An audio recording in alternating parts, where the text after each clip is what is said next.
शनि राहु शुक्र की युति का प्रभाव मिथुन राशि वालों पर कैसा रहेगा।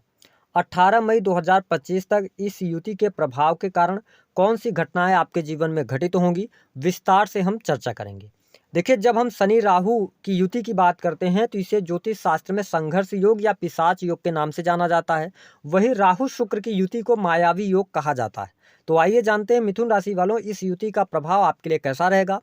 हमारे ज्योतिष शास्त्र में जब हम शनि ग्रह की बात करते हैं तो ये बहुत धीमी गति से चाल चलते हैं। शनि को शोक, दुख, कष्ट, पीड़ा, स्टेबिलिटी, दंडाधिकारी के रूप में देखा जाता है। वही जब हम राहु की बात करते हैं तो राहु को जुनून, आकस्मिक रूप से होने वाली घटनाएं, छल कपट, धोखा, इंटरनेट, चलचित्र, चोरी, भय, शार्प माइंड का ग्रह राहु को माना जाता है। राहु जिस ग्रह के साथ में बैठता है तो उसकी जो पावर होती है उसमें बहुत सारी चीज़ों में वृद्धि कर देता है ना, या उसके जो हम ये कर सकते हैं कारकत्व तो है उसमें भी ये वृद्धि करता है राहु। वही जब हम शुक्र की बात करते हैं तो इन्हें दैत्य गुरु कहा जाता है। शुक्र सुंदरता, आकर्षण, प्रेम, भोग विलास, है ना, साथ ही लग्जरियस आइटम, कला, स्त्री सुख आदि के कारक ग्रह हैं। तो मिथुन राशि वालों, यह युति आपके लिए अगर देखें तो आपकी राशि से 10वें भाव में यह युति बन रही है, जिसके परिणाम स्वरूप इस युति के प्रभाव के कारण बहुत सारे लाभ अब आपके जीवन में अवश्य देखने को मिलेंगे। सबसे अच्छी बात यह रहने वाली है कि इस पूरे युति के दौरान अगर देखा जाए तो 18 मई 2025 तक स्वास्थ्य के दृष्टिकोण से आपके लिए समय बहुत शानदार रहेगा। स्वास्थ्य में पहले से कोई परेशानी थी, कोई दिक्कत चल रही थी, तो वो दिक्कतें आपकी अवश्य दूर होने वाली हैं। स्वास्थ्य में आपको बहुत ज़्यादा दिक्कत नहीं देखने को मिलेगी। हाँ, शनि की तीसरी दृष्टि जो है वह आपके 12वें भाव पर पड़ रही है, तो यहाँ पर आपको तनाव, टेंशन से बचना होगा।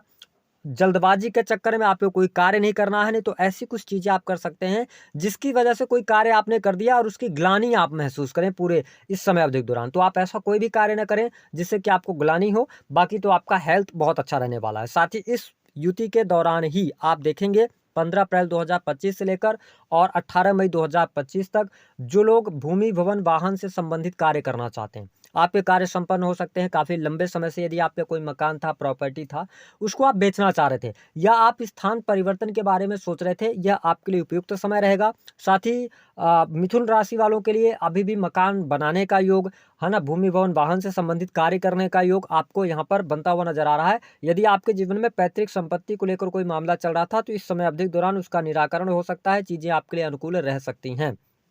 अगर हम पूरे इस गोचर की बात करते हैं तो यहाँ पे आप देखेंगे कि माँ की हेल्थ अच्छी हो रही है, माँ के साथ में आपके रिलेशन अच्छे होंगे, पुराने मित्रों से आपके रिलेशन अच्छे होंगे। जो लोग राजनीतिक क्षेत्र से जुड़ा रखे हैं, इस युति के प्रभाव से उनको कोई बड़ा पद, उच्च पद भी प्राप्त हो सकता है, विशेष तौर पर 15 अप्रैल से 15 मई तक का जो ये टाइम है। ठीक है, तो यहाँ पे काफ़ी अच्छा आपके लिए रहने वाला है। सुख सुविधा में आपकी वृद्धि होती नजर आ रही है। चीज़ें आपके लिए बढ़िया रहेंगी। लेकिन यह पूरा जो हमने आपको बताया कि कौन व्यक्ति आपको धोखा दे सकता है, देखिए आपके पंचम भाव के जो स्वामी बनते हैं ना, वो बनते हैं शुक्र महाराज। शुक्र राहु के साथ में है, ठीक है, और मंगल की चौथी दृष्टि आप पे पंचम भाव पर पड़ रही है। तो यहाँ पे आपको अगर प्रेम संबंधों में है तो प्रेम संबंधों में ब्रेकअप होने की संभावनाएं बनती हैं, अथवा आपका पार्टनर आपको चीट कर सकता है। तो आप इस बात को नोटिस करके चलिएगा, जब शनि, राहु और शुक्र की युति बनती है तो ये सबसे ज्यादा प्रभावित अगर करती है तो दाम्पत्य जीवन को, प्रेम संबंधों को प्रभावित करने वाली यह युति होती है। हालांकि शनि राहु जब 10वें भाव में है तो कार्य क्षेत्र में आपको ये संघर्ष तो देंगे लेकिन आपको लाभ भी देंगे। जो लोग नौकरी कर रहे हैं उनके लिए अच्छा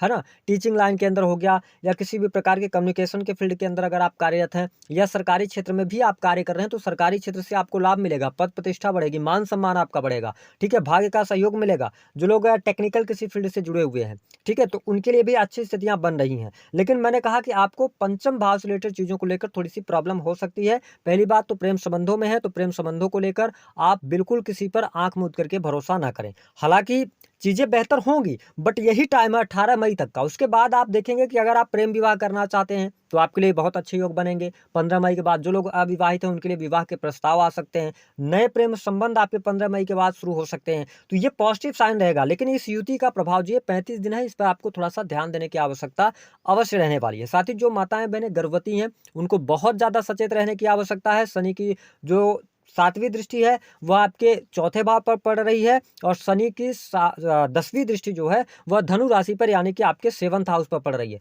तो ध्यान रखिएगा, पति पत्नी के बीच में वाद विवाद बढ़ सकता है, अलगाव जैसी स्थितियां हो सकती हैं, अथवा जीवन साथी के स्वास्थ्य को लेकर चिंताएं हो सकती हैं। ये चिंताएं 15 मई 2025 तक ही रहेंगी। जैसे ही देवगुरु बृहस्पति राशि परिवर्तन करेंगे और आपके प्रथम भाव में आएंगे तो आपके वैवाहिक जीवन को भी अच्छा करेंगे, प्रेम संबंधों को भी अच्छा करेंगे। जो स्टूडेंट हैं, विद्यार्थी हैं, देखिए अगर आप कॉम्पिटेटिव एग्जाम की तैयारी वगैरह कर रहे हैं, यही वह समय है जब आपको शनिदेव मेहनत तो कराएंगे, संघर्ष तो कराएंगे, लेकिन आपको बहुत अच्छे परिणाम भी देंगे, यानी कॉम्पिटेटिव एग्जाम में सफलता प्राप्त होगी। और यदि आपने पहले से कोई एग्जाम वगैरह दिया हुआ है, 15 अप्रैल से 15 मई तक रिजल्ट आता है। अगर आपकी कुंडली में सरकारी नौकरी की योग है, 110% आपको नई जॉब मिलती हुई नजर आ रही है, तो यह स्थिति बहुत बढ़िया रहेगी। साथ ही यदि आपके जीवन में कर्ज की वजह से आप परेशान चल रहे थे, ईएमआई वगैरह जा रही थी, तो अब धीरे धीरे करके चीजें आपके लिए बेहतर होती नजर आएंगी। शत्रु आपके पराजित होते नजर आएंगे, शत्रुओं पर आपको विजय प्राप्त होती हुई दिखाई दे रही है। अब देखें कि शनि के साथ साथ अगर हम शुक्र की बात करते हैं, तो देखिए शुक्र जब 10म भाव में है, उच्च के होकर गोचर करेंगे,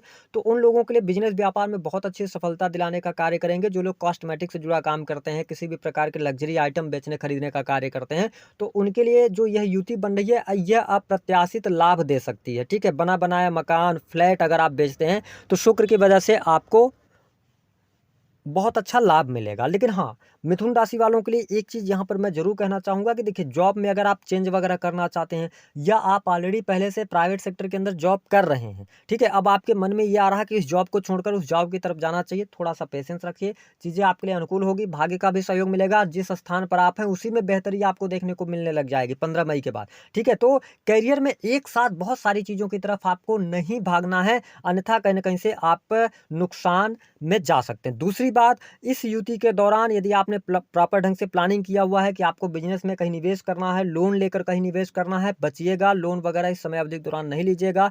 ठीक है, तो बढ़िया रहेगा। मेहनत करेंगे तो अच्छा रहेगा। कोर्ट कचहरी आदि के मामलों के लिए समय अच्छा रहने वाला है। जो लोग रिसर्च के फील्ड से जुड़े हैं, इंजीनियरिंग के फील्ड से जुड़े हैं, अकल्ट, एस्ट्रोलॉजी, ज्योतिष, तंत्र मंत्र का कोई भी कार्य करते हैं, तो आपको बेहतरीन परिणाम प्राप्त होगा। मंगल की जो 7वीं दृष्टि है वो आपके अष्टम भाव पर पड़ रही है, ठीक है, और उच्च की दृष्टि से देख रहे हैं, और 8वीं दृष्टि से भाग्य भाव को देख रहे हैं, तो कहीं ना कहीं से पिता के लिए अच्छा नहीं है। ठीक है, पिता के लिए गड़बड़ है। ठीक है, या आप अगर विदेश यात्रा करना चाहते हैं, या ऑलरेडी आप विदेश में रह रहे हैं, तो थोड़ी बहुत चुनौतियों का सामना आपको करना पड़ सकता है, या स्थान परिवर्तन, विदेश में रह रहे हैं तो नौकरी छूटने का योग यहाँ पर दिखाई देता है। एक अनजाना सा भय विदेश में रहने वाले लोगों के लिए देखने को मिलेगा। तो ओवरऑल शनि शुक्र राहु की युति आपको कहाँ पर धोखा मिल सकता है? देखिए, आपके संबंधों में धोखा मिल सकता है, विशेष तौर पर प्रेम संबंधों में धोखा मिल सकता है। दूसरी बात है कि मैरिटल लाइफ में भी दिक्कत आएगी। ठीक है, इसका आपको ध्यान रखना है। शनि आपके अष्टम भाव और नवम भाव के स्वामी है, तो अगर कोई पार्टनरशिप है, ठीक है, पार्टनरशिप में थोड़ी सावधानी रखेंगे तो अच्छा रहेगा। अच्छा, बेस्ट क्या रहेगा? तो बेस्ट ये रहने वाला है कि अभी आपकी नौकरी चलती रहेगी।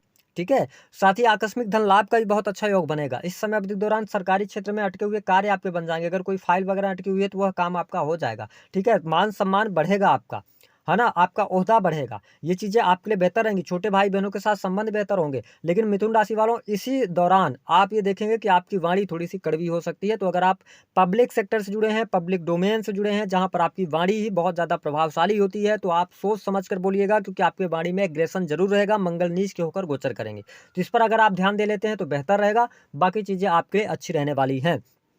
उपाय क्या करना चाहिए? देखिए, मिथुन लग्न और मिथुन राशि वालों को इस समय अवधि के दौरान शांतचित होकर अपने आप को आगे बढ़ना चाहिए। जो भी आपका करियर है उस पे आपको ध्यान देना चाहिए। इसके अलावा बुध देव नीच के होकर गोचर कर रहे हैं, तो देखिए आप बहुत ज़्यादा प्रयास भी करेंगे। मैंने कहा ना कि एक साथ अगर करियर में भागते हैं तो दिक्कत होगी आपको। तो आप भगवान गणेश की आराधना करें, उनको हरा हरी दुर्वा आप अर्पित करते रहें, अथवा मूंग जो होती है हरी मूंग, उसका उनको भोग लगाते रहें। तो बुध को अगर आप मेंटेन करके रखेंगे तो आपके लिए अन्य ग्रहों का सपोर्ट भी अच्छा देखने को अवश्य मिलेगा।